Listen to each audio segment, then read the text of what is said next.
फूल लोढ़े गईनी मैया वही फूलवरिया मैया गुलाब फूलवा ओही जे हेरैले चंदन हार मैया गुलाब फूलवा ओही जे हेरैले चंदन हार मैया गुलाब फूलवा सांगवा में बाड़ी मैया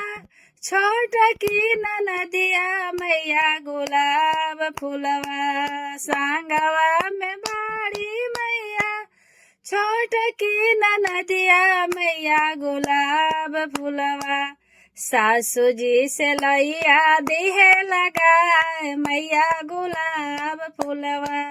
सासू जी से लैया दिहे लगाए मैया गुलाब फूलवा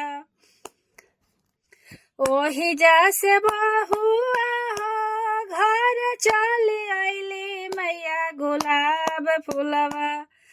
ननदो जे देली लैया लगाए मैया गुलाब फूलवा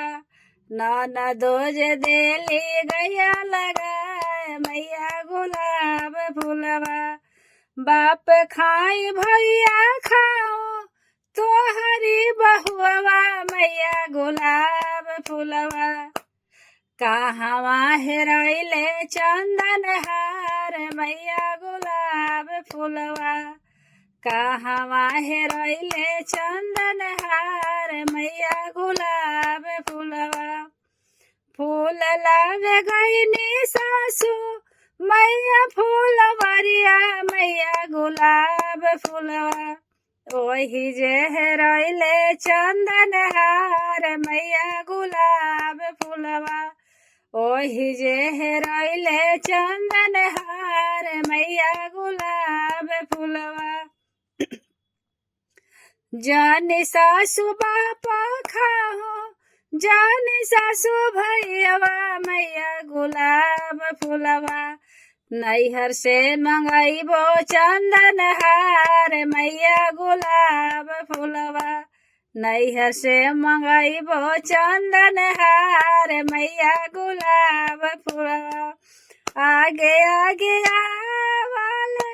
भैया बिरनवा मैया गुलाब फूलवा पीछे से आइले चंदन हार मैया गुलाब फूलवा पीछे से आइले चंदन हार मैया गुलाब फूलवा अपने तपनिया बहिनी सासू के पहनाई है मैया गुलाब फूलवा ननदो के दीहा तारा साय मैया गुलाब फूलवा ननदो के दीहा तारा साय मैया गुलाब फूलवा नहीं ठीक फूलवा